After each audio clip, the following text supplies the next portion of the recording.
朋友们好，今天来看我的这棵叫做霓虹的玫瑰花。这个名字呢，真是名副其实。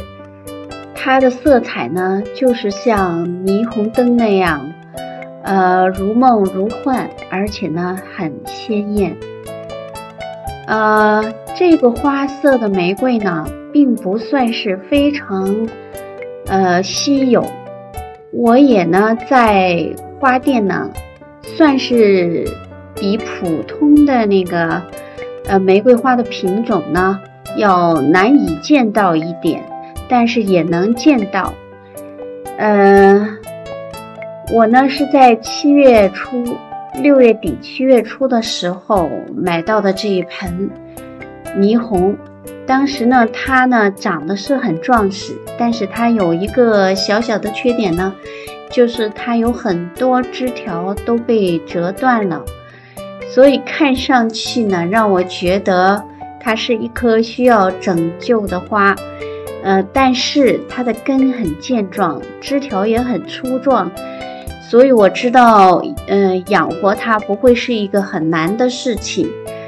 那果然呢，它在我家后院长了一段时间以后，开了一阵花，虽然败了呢，但是它很快就开始抽新芽。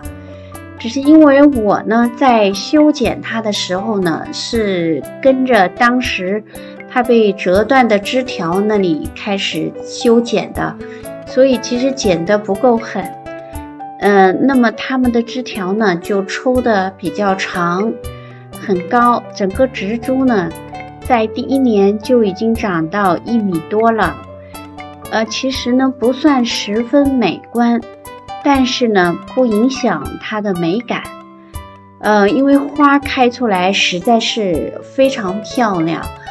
其实我看到它结花苞的时候呢，我就意识到它这个枝条抽得过于长了，但是我呢没舍得剪。我想很快就到秋季了，如果我这个时候再给它短截枝条的话呢，恐怕呢在今年冬天以前我就没有办法看到它复花了。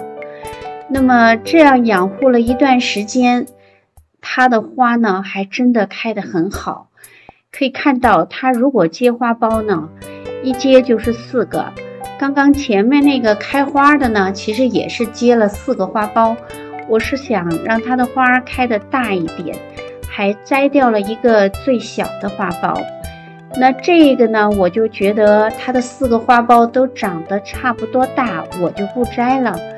那看一看我摘掉花苞的这边呢，现在开了2朵。这个秋风真是太大了，刮的植株飘来飘去的。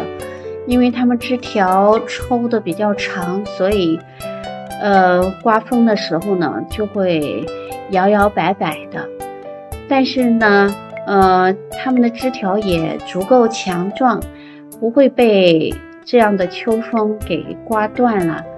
仍然可以看出来呢，它们的花非常美。因为我摘掉了一个花苞呢，那么这一组呢它就是开了3朵花。大家看到的这个2朵呢，是我呢已经把前面有一朵先开的那朵花呢把它摘掉了。那么另外2朵呢随即呢就同时盛开了。你看像一对并蒂莲一样的，开的真的很美。那像这样的玫瑰花呢，它是属于茶玫瑰的一个杂交品种。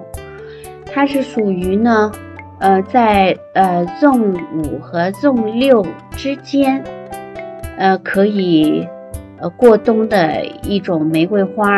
那在多伦多这个地段呢，其实它属于刚刚搭上了一个边缘。那这个冬天呢是要很好的去保护它的。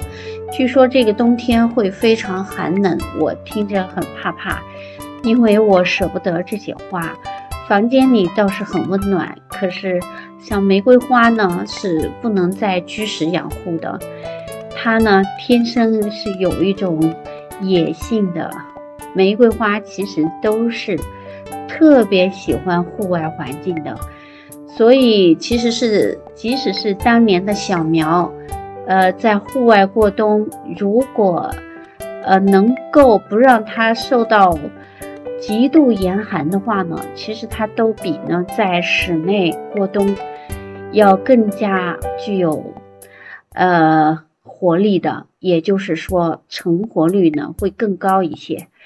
可是呢，如果真的天寒地冻，极寒的气候太多，开春的时候倒春寒太多呢，它在户外过冬的成活率就确实低了。所以眼看着既然这么喜欢这些玫瑰花呢，眼看着我明年3月份就要非常忙碌，今年11、12月呢也会非常忙碌。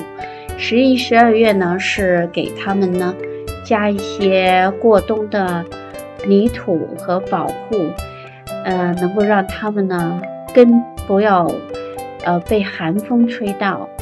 3月份要忙碌呢，是因为如果他们在3月份有一些早春的艳阳下，如果早春温暖，他们又开花的情况下呢，那我呢就要考虑到让他们呢在早春的时候给他们遮一个塑料袋啊或者是什么的，保证呢它的新芽不要被倒春寒给弄死了。好的，这个是我今天关于我的这一颗霓虹玫瑰要和大家分享的内容，以及呢玫瑰花过冬的一些想法。好，谢谢大家观看我的视频，欢迎大家呢订阅、分享与点赞，我们下期再见。